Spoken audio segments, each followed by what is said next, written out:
Buenas tardes a todos y a todas. Señor rector, señor vicealcalde, señor autor de estas obras que hoy día se presentan, distinguido jefe de las Fuerzas Armadas del Cantonal de Manaví, Aguado Robles, señor director de Cultura, señor municipal, señor director de la Editorial Manaví,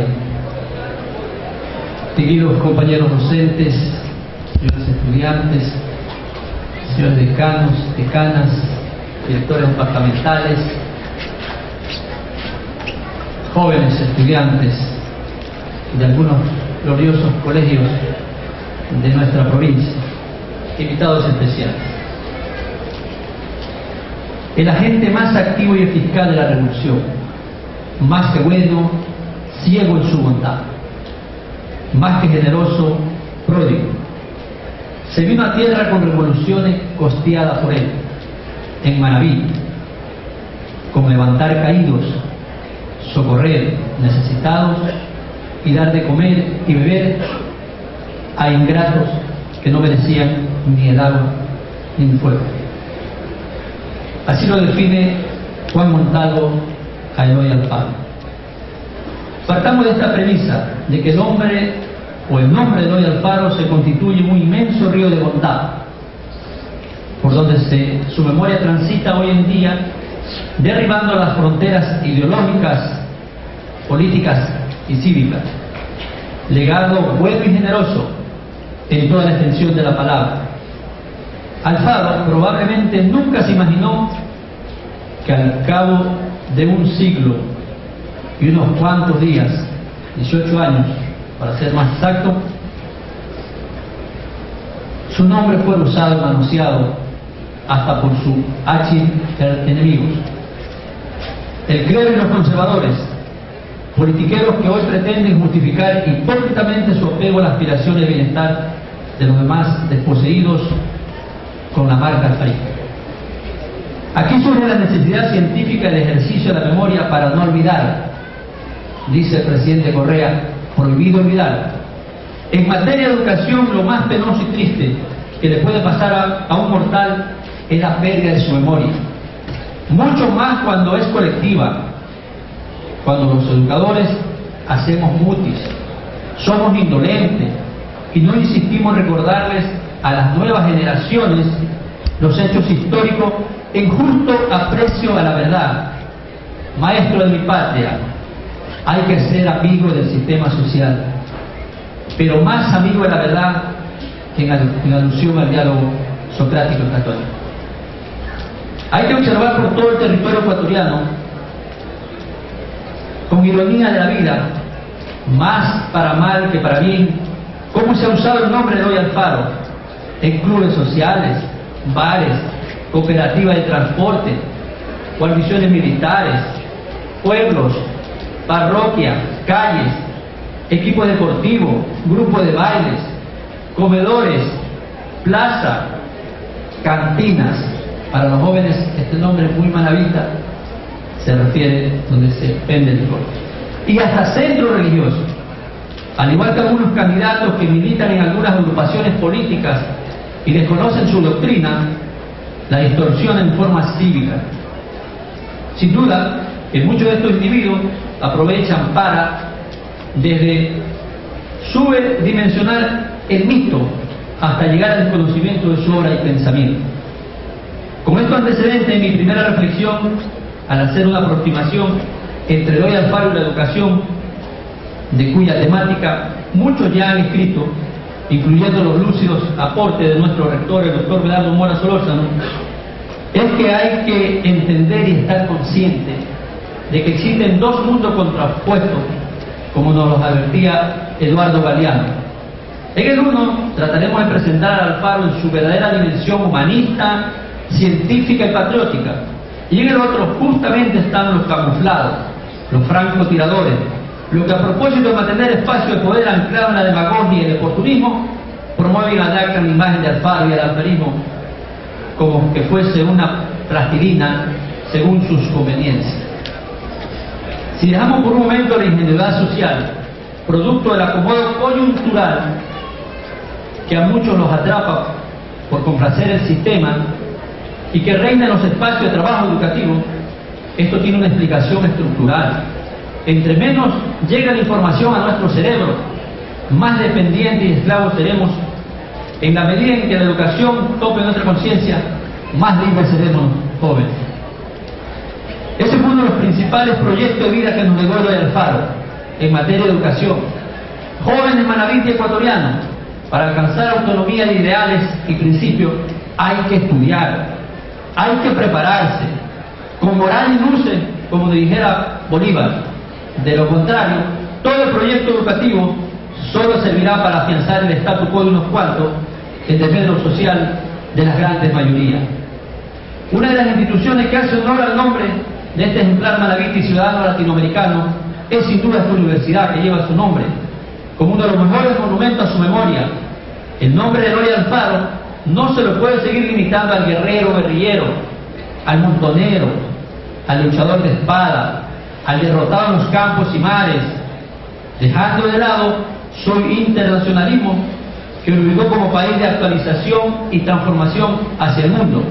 Justamente lo que nos enseñó Montalvo: primero, joven, hay que pelear en el campo del derecho, pero si no se logra redención y justicia en el derecho, se consigue en el campo de los hechos para iluminar a los hombres en su proyecto de vida.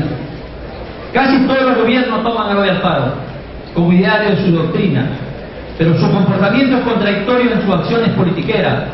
Recordemos, lo más sobresaliente en el perfil de Alfaro es el de estadista, porque a diferencia de muchos presidentes, percibió la patria entera.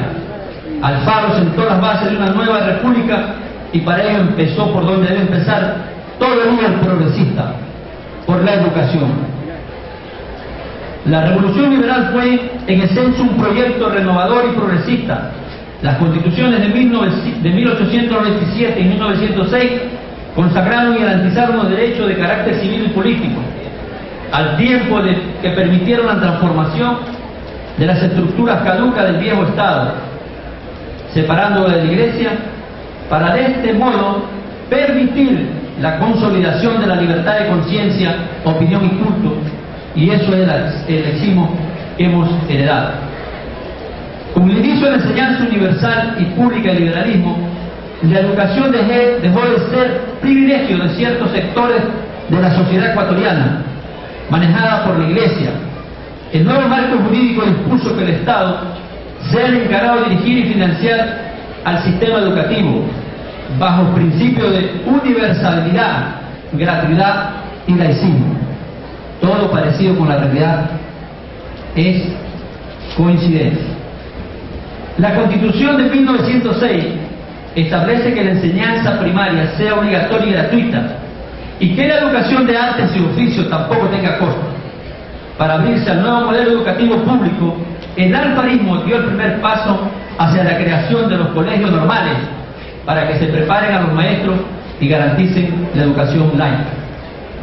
A esta nueva estructura se sumaron los colegios nocturnos, que permitieron a los adultos el acceso a las letras, así como la entrega de becas y el aumento de recursos para montar almacenes de texto educativo. Hasta 1907, todos estos esfuerzos en materia educativa se tradujeron en 339 escuelas primarias, 12 colegios de enseñanza secundaria, 3 universidades y 30 establecimientos de enseñanza del oficio. Según el escritor cuencano Eliezer Cárdenas, cito: la educación laica y gratuita fue lo más trascendental de la obra de Eloy Alfaro, porque abrió la posibilidad de estudiar a la clase media, lo que no existía en el Ecuador. Esta clase luchó para que se fortalezca la democracia en el país. Fue la fuerza que impulsó los cambios en el siglo XX, la modernización. Cierro cita. Uno de los principales aportes de Eloy Alfaro fue la creación de colegios públicos laicos, quitándole a la Iglesia Católica el monopolio de educación. Estas medidas fueron inspiradas por libres pensadores como Juan Montalvo y José Peralta, quienes impulsaron la secularización de la sociedad ecuatoriana, la creación de colegios públicos y privados para la formación de profesores laicos, es decir, tomar a la educación como camino de igualdad. El primer colegio laico del país, fundado en 1896 por Eloy Alfaro, fue el Colegio Bolívar de Tulcán, siguiendo de colegios como el Mejía y Manuela Cañizares en Quito. El general Eloy Alfaro fue miembro de las logias masónicas, al igual que los próceres de la independencia, y sus esfuerzos por separar la Iglesia del Estado fueron consagrados en aspectos como la creación del registro civil. En esta medida permitió que las personas tuvieran derecho a la identidad sin necesidad de ser católicos. Alfaro promovió la libertad de cultos, permitiendo el ingreso al país de misiones protestantes. De esta forma puso las bases de la secularización de la sociedad y sus aperturas al mundo, que se desarrollaría ampliamente a lo largo del siglo XX. Al respecto, Medardo Mora, cito: su anhelo era que el país contara con la posibilidad de que sus niños y jóvenes se formaran con una mente abierta al conocimiento universal, que no conocieran de ataduras, de coacciones, de temores, de perjuicio, de diques mentales, de repetir afirmaciones sin la reflexión o análisis suficiente. Sabía que solo un ser humano dispuesto al aprendizaje es capaz de contribuir a edificar una mejor sociedad, y todo eso lo posibilita una educación laica. Sabía que el cambio había que hacerlo desde las raíces, junto a estos normales como nicho formativo de una renovada clase magisterial. En su obra, Un líder de ayer y un ejemplo de mañana, Mora, cito: tan profundo en su concepción de vida fue que valoró el arte de su justa dimensión, creando el Conservatorio de Música. En definitiva, Alfaro, en su amplio bagaje de conocimiento de la realidad social, sabía que educación y producción son los principales pilares para el desarrollo sustentable de un país, para volver viable una mayor equidad social. Lo uno y lo otro son las vertientes que desembocan en una mayor calidad de vida. Lo contrario es simplemente retórico. Hasta allí la cita, doctor. Algunos logros educativos de Eloy Alfaro. Mayo 29 de 1897 se expide la Ley de Instrucción Pública, que pone el ciclo de enseñanza, incluida la universitaria, bajo el control del Estado y que sea obligatoria en la primaria, gratuita y laica. El Ministerio de Educación Pública se creó en 1884. En el año de 1905 se dispone la enseñanza primaria, esencialmente laica. Don Eloy Alfaro y su ministro de Instrucción, en ese tiempo se llamaba así, José Peralta, fundaron en 1901 los normales Juan Montalvo y Manuela Cañizares. El acuerdo número 968, expedido el 14 de febrero de 1989, atendiéndose a la Constitución, reconoce el laxismo como doctrina fortalecedora de la conciencia, libertad, justicia, solidaridad y responsabilidad dentro del sistema democrático y educativo del pueblo ecuatoriano.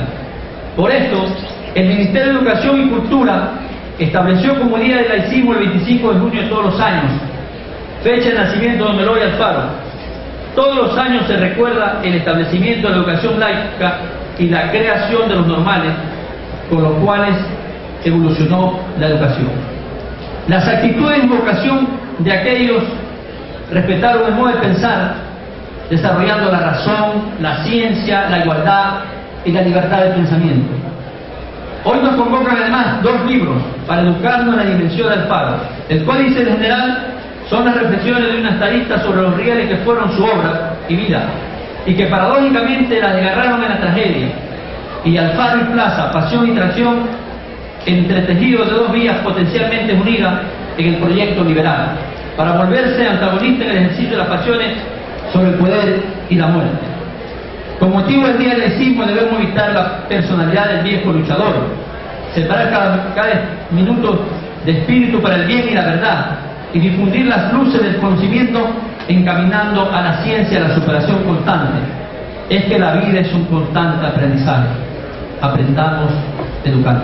Gracias.